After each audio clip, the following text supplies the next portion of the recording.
Welcome to the Minnesota American Legion Patriots podcast. I'm Mike Perry, your host for this podcast, along with, it's good to have her back, my co-host, Kristy Janigo. Kristy, man, it's great to be back together, having some fun doing some podcasts, isn't it? Absolutely. Looking forward. Yeah, absolutely. So anyway, we're going to kick off this 2024-2025 American Legion Patriots podcast with the guy at the top, the new guy at the top. Well, I shouldn't say that, Kristy. You and I know he's been around for a while. So let's introduce our very new commander for the Department of Minnesota, Dr. Carl Moon. Doctor, it's great to have you with us. It's great to be here, Mike. All right, we're gonna plug right into this. Boom, we're gonna hit it hard. Tell us who you are, what you've done, and what are we gonna see from you this next 12 months? Well, I'm Dr. Carl Moon, and the reason for that is I am a retired optometrist. I worked with the Air Force. I was on a scholarship program with them. Got out, did a few things, and then hooked up with the VA, and I was with St. Cloud VA for 20 years there. And my Legion career, basically following my wife, Peggy Moon, who was our commander for 2014-2015 year, first female commander we've ever had. Very involved in the American Legion, and I got involved after I became eligible through the Grenada conflict. So been involved quite a bit through the district level. I'm in the 6th district, originally out of St. Cloud area. And when I retired, we moved to Walker, Minnesota, but also been involved in the department. I'm also on the national scene now. I am on 2 committees. I am the VA&R representative to the national commander, and I'm also one of the 4 members of the PTSD suicide prevention committee. Okay. All right. Carl, I'm going to have you shift over a little bit. We're only seeing half of your face here as we. Okay. There we go. Okay. Sorry about that. Now it looks good. Okay. Well, as good as it can possibly be. As we get. You can tell Kristy and I just have some fun here. Kristy, I'm going to let you throw out the first question. What do you got for our brand new department commander? Yeah, so Carl, I'm looking forward to working with you on legislative things. Maybe you have some feedback for me on what do you want to accomplish legislatively this next year, or what's your biggest hope? Well, I'm hoping to pursue a couple of things. One, we want to make sure that we're on solid grounds with the Minnesota Department of, I can't remember the title, DMV, AV, okay? With the commissioner and vice commissioner, deputy commissioner, and try to make sure that we're doing everything to support them and ask them to help us out also. I'd like to continue with some of the legislative issues that we had this past year, see if we can do something for the charitable gambling, resources to help our veterans and their families, and also all the other charities that we donate to as far as the American Legion. So what kind of team have you put together, Commander? Tell us a little bit about your team. That's very important. I think I have a really strong team. I'm very impressed to have several people with us. I have 5 vice commanders. They represent 2 districts each in the department. One is Veronica Fernan from Wake Park. The other is Joe Jansen. He represents the 4th and 5th districts. The other is... I'm drawing a blank here. We'll have to edit this. I had a sheet. Anyway, give me a second. Sorry about that. I mean, it's always tough. You got a whole new group in front of you, and I know and names are tough to remember at times. That's okay. We have James Morano out of the 8th and 10th district representative, and Donnie Scow out of the 1st and 3rd districts. Great. So we have good representation. We've talked. we'd been together before the convention because we pretty much knew who was going to be involved, and we wanted to make sure that they understood kind of where my concept was for the year, and also from our membership chairman, Carla Tapaner, out of Apple Valley. Carla's an Army veteran, very talented young lady, and very driven. She really strongly believes in this. And I also forgot, Pam Krill is our 2nd and 7th District Vice Commander. Pam was our membership director this past year, did an outstanding job, was on the phone all the time with different areas of the state, talking with them, helping them out. And that's the whole concept that we want to do with our team. If I can mention the fact that my theme this year it's called ACT, A-C-T, and it stands for Accountability, Communication, and Training. I feel that we have a lot of different committees in the department that are assigned, and I assign a lot of those people to those committees. But what do they do? And sometimes I don't know if they know what they do.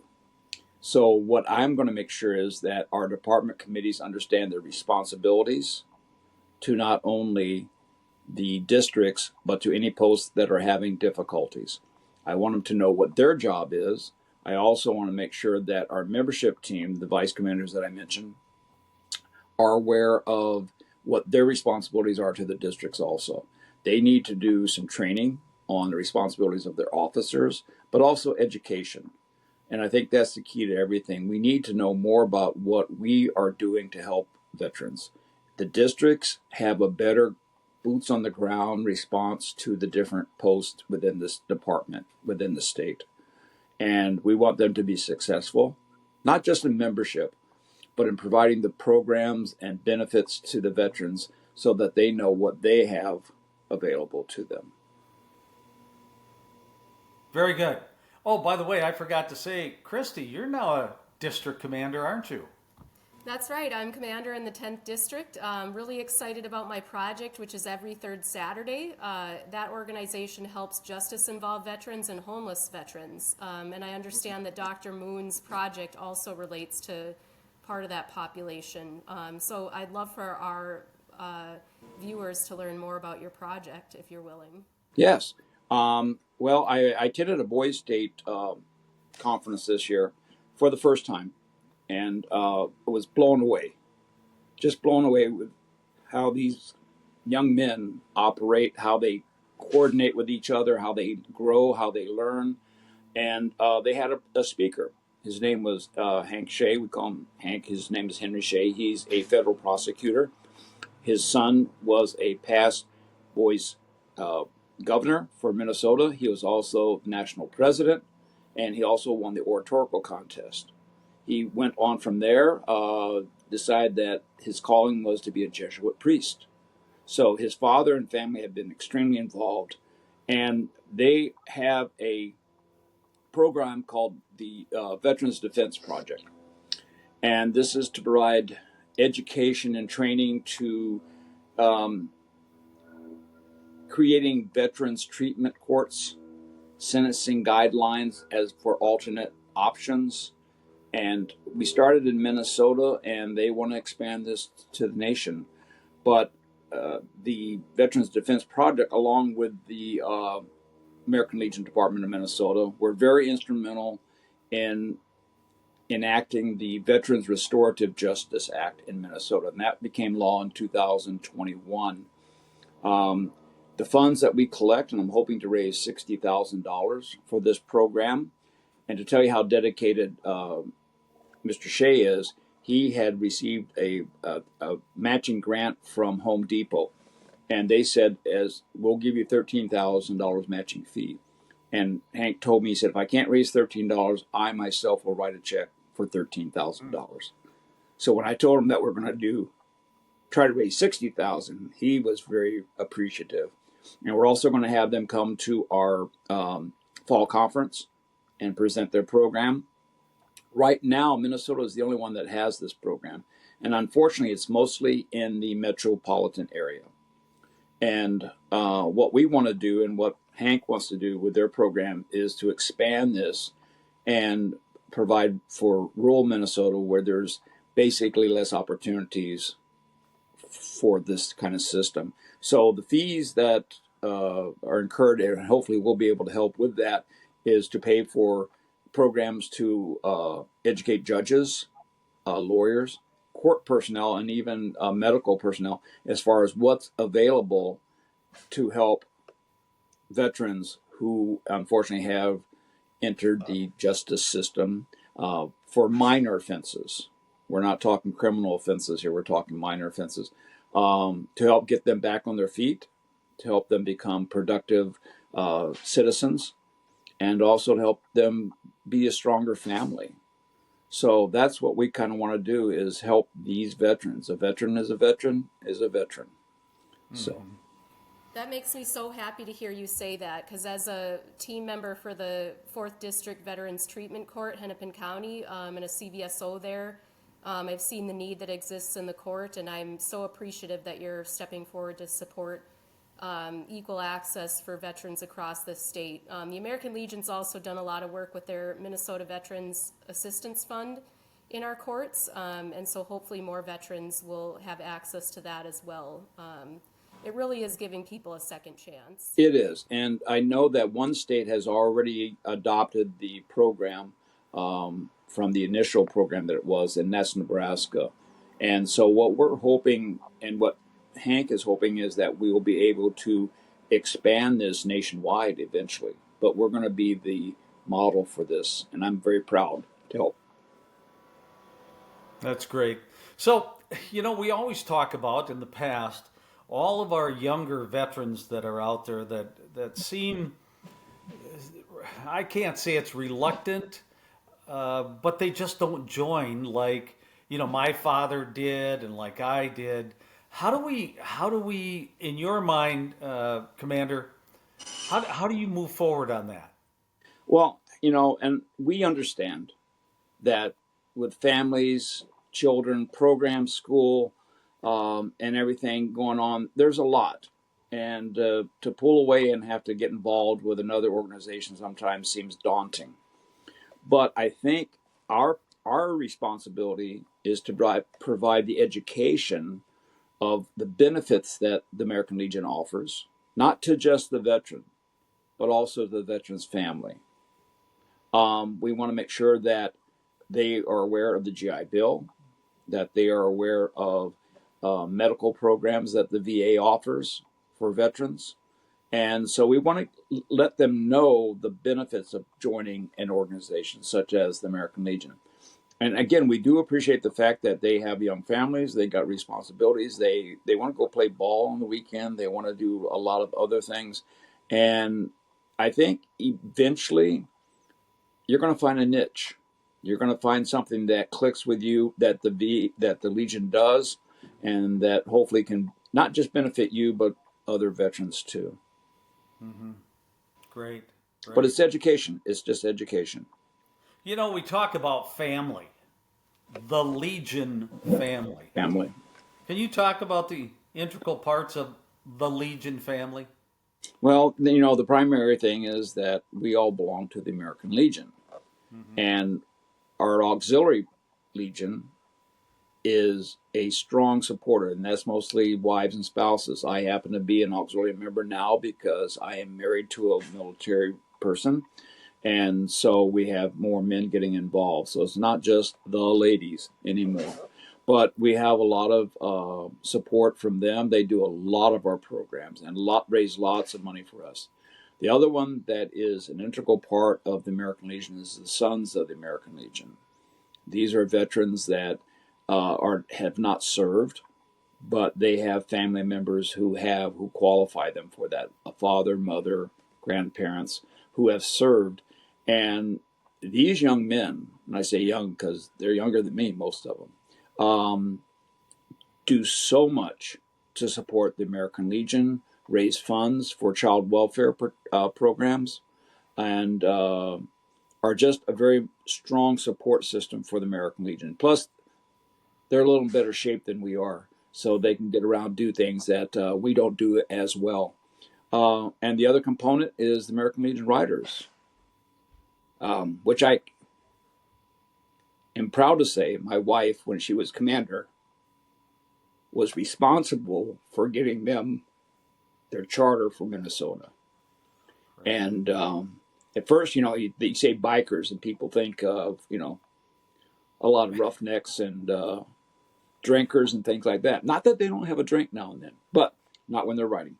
But the riders have raised tons of money for our national programs. I think it was well over $1 million that they raised over the last 4 years for support of the Legacy program, which is responsible for providing college education to children whose parents have been killed in action, and or have a parent that was killed in action. So they've raised lots of money, and very, very great group. I don't ride myself. Took a spill when I was 14 on a gravel road and said, nope, that's not for me. But I respect what they do, and they're very proud. So that's our family. And, just like any other family, you don't always agree with everybody, but they're family. And you support them and they support you. Commander, I've got to ask you this to talk a little bit about. We talk about the riders and the money that they've raised. And this goes out specifically to those out there that are thinking, I can't really be involved, but is there a way to help? And what comes to mind is Fund 85. Correct. Can you talk a little bit about that and how important it is and how one can engage with that? Fund 85 was developed off of the National Emergency Fund program for veterans. But we wanted something that would apply more to Minnesota. And so it was established basically to help veterans who, for whatever reason, need assistance, whether they need help in transportation to their job, whether they need maybe some help with an appliance that went bad on them and they can't afford a new refrigerator or stove, whatever. Just an assistance fund. We want to make sure that we support our veterans. And that's how it was formed. We raised a lot of money this past year. Our previous commander, Paul Hassing, who is a writer also, raised $124,000 for that fund. And it goes a long way in supporting families, and even getting transportation to work sometimes. Even if we don't buy them a car, we can maybe help get them to work and help them get back on their feet. All right, great. Kristy, I'm going to throw it back at you as Legislative Chair for the Department of Minnesota. Big things happening. Obviously, we don't go into session until after the elections. And there's still a lot of buzzing going on about what's happened the last 2 legislative cycles, which affect 100 and some odd American Legion posts. So as I think it's time to open it up to you to ask some quick questions. We're coming up at we've got about 7 minutes left. We Okay. go through to our 25-minute podcast time period. So Kristy, I'm going to let you take it for a bit. Yeah, absolutely. Thank you so much for giving me the time. And this is good timing because I was just on my local cable news station recording a show called Newsmakers, kind of going over the issue of charitable gambling and e-tabs that has been going on in the past couple of years. So as soon as that's out, I'll share that, and I hope people will watch that as well so that they understand what's going on. But this does affect every community in the state of Minnesota.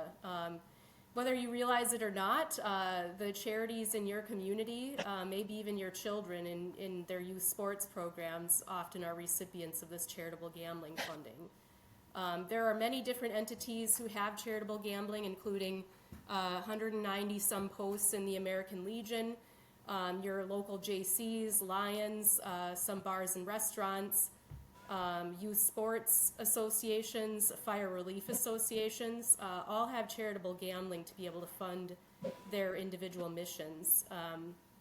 And the community is rather tight-knit. Oftentimes we'll have some of the same recipients for charitable gambling donations. So it really matters to a lot of people because we're very motivated to take care of our communities. This is a hyper-local way that we can really directly care for people, whether it be helping them with food insecurity, housing insecurity, various other needs, access to public safety equipment, and sports equipment. It's how we get things done locally. And so in the last legislative year, the requirements for e-pull tabs changed a little bit, pretty significantly, and we'll need to watch what happens this year when those are fully enacted. So in the 2023 legislative cycle, it was ruled that our e-pull tabs games shouldn't have the open all, free play, and bonus game features any longer, because those were decided by the lawmakers that they look too similar to the larger casinos' slot machine games. And so the enactment date is the 1st of 2025. The Gambling Control Board has been approving new games that lack these features. I've heard some good things about the games, that they're still fun and interactive, but we just don't know how our revenues are going to be impacted until these fully roll out at the beginning of the year and the old games are removed from the systems.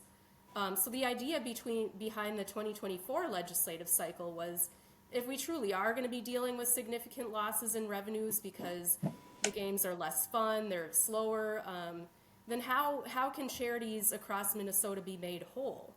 So our whole thing this past year was we were really advocating for some significant, meaningful and historic levels of tax cuts. So we had negotiated a deal as part of the legal sports betting bill, which was chief authored by Representative Zach Stevenson, supported by Representative Garofalo, and on the Senate side, I believe Miller was one, and Klein were some of the leading senators who were supporting this bill. It did come across some snags or obstacles. So some folks, some lawmakers on both sides in both chambers had concerns regarding maybe an increase in crime that might occur from legalizing sports betting. They had maybe some concerns about problem gambling and various things that they needed worked out in the final deal. The American Legion itself doesn't have a position on sports betting, but what this would have done for us is given us a fully funded tax cut. So the state taxes generated by legal sports betting were to fund $40 million in tax relief a year to Minnesota charities after the revenue stepped up over the course of 3 years. We still believe in this deal. We understand that some of the concerns with the bill had been worked out near the end of the session. We just didn't quite have enough time to get that to the House and Senate floor for a variety of factors. I'm sure everyone's heard about kind of some controversy surrounding the final days of session where people really were trying to get things through. Other people didn't want certain bills, so there was a little bit more controversy than usual. But we've had some great support from the membership in the past, and we are veterans, so we'll never give up. And maybe at this time I'd like to ask Carl what he's hoping out of the gambling legislation specifically this year. Well, I'm hoping that we can come to a resolution that will hopefully, and I was a gambling manager at Legion Post for 15 years. And during that time, my wife was chairman of the Gambling Control Board, which I was told, don't embarrass me. So I'm trying to be as politically correct as I can be. But I think it's important that the legislature knows that we donate a lot of money, not just to Legion programs, but to charitable programs. American Heart Association was started with seed money from the American Legion. We've done some great things with some of the helicopter support rides for children who have to be at medical appointments and everything like that. There's just so much more that we help with, and not just veterans families, but all families. And our communities, too. We help support a lot of their programs, too, with those funds. That makes me happy to learn that you're a gambling person, and I'm so appreciative of your support for us to do what we do and hoping for great things out of this cycle. Good. And I just want to say one thing. American Legion is very fortunate that we have Kristy as our legislative chair. She has done great things. She is very savvy when it comes to presenting our stance and everything on issues. And I look forward to working with her very much this year. And I will keep my mouth shut and let her do the talking. Thank you so All right, folks, we're coming up on a hard stop here. Okay. Commander, we're going to check back in with you first part of October because we're going to let you get your feet wet, okay? Yes, they've been a little wet already, but I think I will, by that time, hopefully have better hip waders.